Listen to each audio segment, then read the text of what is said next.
Welcome back to the Yoga Pantry with me and Mariana or Maru. we are still going over the Warrior 2 and some other variations of it, just some helpful handy hints and tips for you so that you can get the most out of these poses when you're in a regular class. So we're going to look at the Warrior 2 that we looked at in the past video and move it into an extended side angle as well as a reverse warrior. So the beauty of getting your Warrior 2 solid is that there's so many variations that come from it that are super fun and just do lots of awesome things for your body. So let's get started. We're going to face this way to use the other leg. So finding that nice grounded Warrior 2 position to begin with. What I find in class, I don't know if you find this as well, that people just want to get into the pose, but it's really take the time. It's the journey of getting there. Take your time to set yourself up from the ground up, build that pose up, check your feet, your knees, your ankles, your hips, and then you can move up to your torso, your shoulders, your arms, your body, and that way you kind of have time to breathe into it, feel into it, and as you stack that through, over time your body will just go there by itself naturally. So once we're in our Warrior 2 and we're nice and balanced, now we're not chasing forward. Remember we talked about that chase. We want to actually chase it this time. So as you look through that front hand, you can extend the body as far forward as you feel comfortable going. You still want to reach. Now you really want to reach into the back edge of your foot.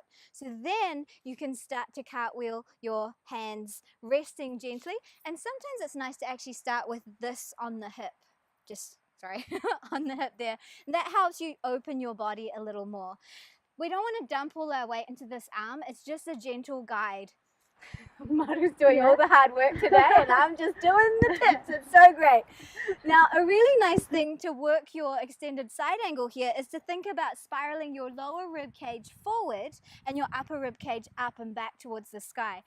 While you're doing that, make sure it's not poking out. Breathe it back in, draw the belly button back to your spine.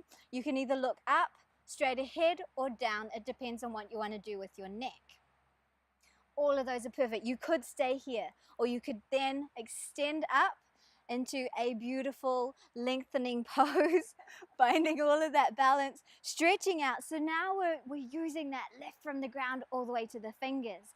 And then to get that beautiful line through our body, we turn our palm towards our head, and then we start to draw that arm towards the ear and see this gorgeous line. This reminds us to really plug into the back edge of the foot, draw up through the arch. Now, it's up to you if you want to stretch this arm out and bring the shoulder to the ear, that's totally fine. Or if you want to draw the shoulder blade down and draw that down the body and work those muscles in the body. Both poses are going to give you a different effect, so don't let anyone tell you that you can't have that arm reaching up towards your ear.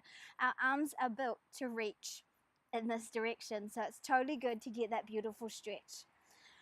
If you are a little bit more flexible, you could then drop your lower hand to a block on either the inside or the outside of the leg.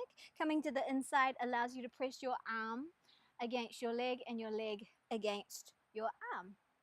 And if you want to go lower, you can totally come all the way down to the ground. You got to remember to lengthen your lower torso and rotate up to the sky while keeping everything in line. How you feeling? Getting a good workout? Yes, come on up. Anything you wanted to add to that one? No. Perfect. Do you want me to sub in now and you can talk about? Good. Okay, we will swap because it is hard work doing the same thing the whole time. So we're going to work into a reverse warrior.